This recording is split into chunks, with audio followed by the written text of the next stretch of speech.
So today we're going to make our own Anglo Saxon inspired jewellery.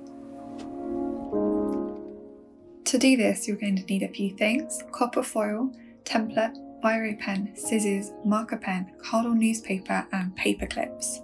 So some of these you'll have in your pack already, some you'll need to find at home.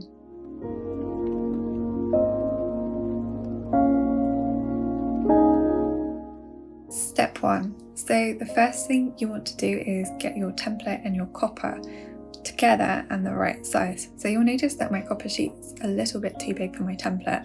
To start with, I'm going to paper clip my template over the top of the copper.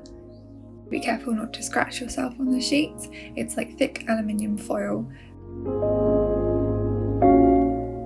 So you can see where mine is too big. I'm just going to grab some scissors and just trim the excess.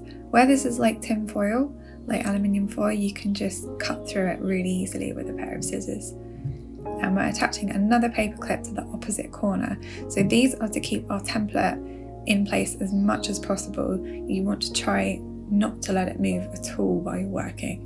So there we have it, nicely attached, nice and smooth and no like lumps or bumps. Perfect.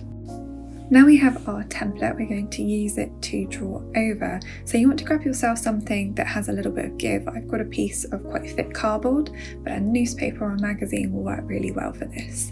So pop your template and the copper on top and grab yourself a biro. This is just a normal biro, nothing fancy. And what we're going to do is draw over the lines on the template. So all the black areas of the template we are going to draw, but we're going to push quite hard, so that as we draw on those lines, it actually indents the copper foil. Here's a tip for drawing curved lines and circles. Use the shape of your arm and wrist and try and work towards yourself to get those curves. So you'll notice as I'm drawing, I keep turning the template and copper around so that I'm at the best angle to use the natural sort of circumference of my hand and arm. So I'm sort of moving from my wrist. You'll notice I'm pivoting from my wrist, but you can use your entire arm. And this is a way to get really neat sort of lines. It doesn't matter too much if you're, not perfect with them. I've had a bit of practice doing this, but give it a go. And I recommend, if you can, using your body to try and help you get those lovely curved shapes. The process can take quite a while. It certainly took me a while, so I've sped this up for you so you don't have to sit through half an hour of me going over some lines, but take your time with it. There's no rush, and have fun and enjoy just playing with the materials and giving it a go.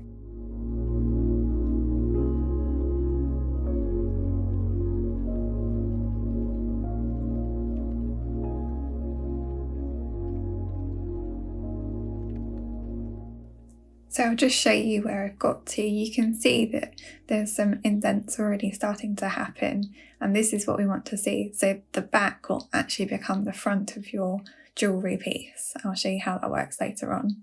So as you're pushing down, it will push through and you'll see the indent appear on the other side.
Okay, so once you've covered all of those lines, you want to remove the template. It's quite an exciting moment to see how it's coming out. So we take off that piece of paper and you will see your design has transferred. So my design was looking a little bit flat, so what I'm doing is flipping the copper back over, so I'm still working on the back where we had the template before, and I'm just going over a few of the lines which have already been indented. I'm just making it a little bit deeper, and you can see it come through the front really nicely. It sort of makes it pop out a little bit more.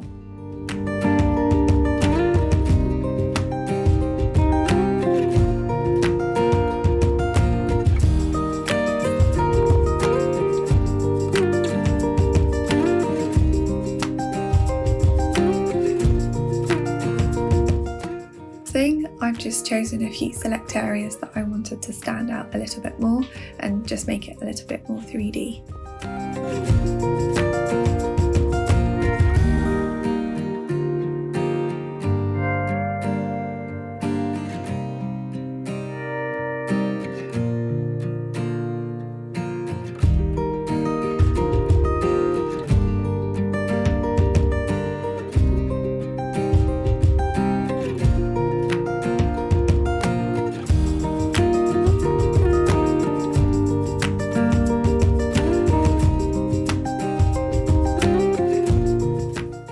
Once we're happy with that, we want to add some details using markers. So you'll have a red and a black marker, and you can choose whichever colour you want to use where.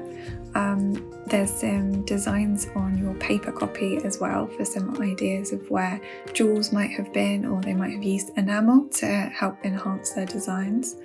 I decided to put a nice big sort of red circle like jewel in the middle using a red marker, and then I'm going to carefully use a black marker and fill in some other areas too, making it look a little bit like enamel.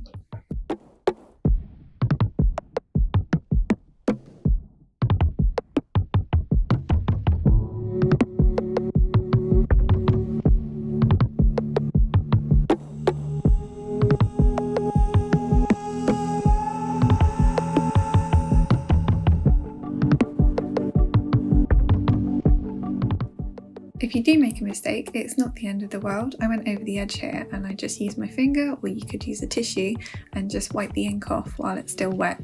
Obviously you can't do that once it's dry, it's permanent, so make sure you get it while it's still wet.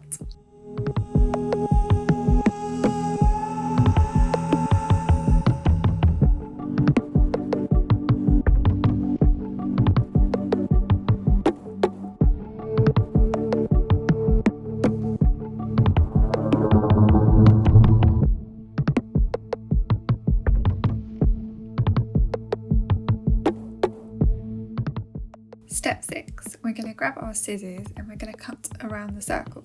So you want to cut about 1 centimetre away from the circle. So you don't want to cut right up to it, you want to cut around it.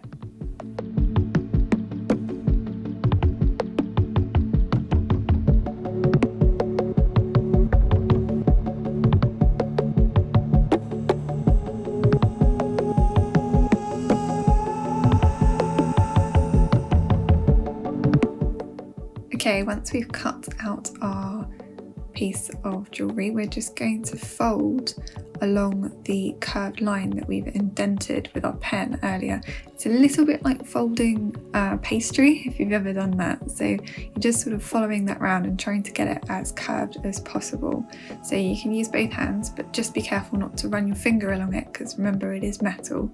So you want to be nice and careful and just fold all of those little edges round. It's a bit like a pie crust.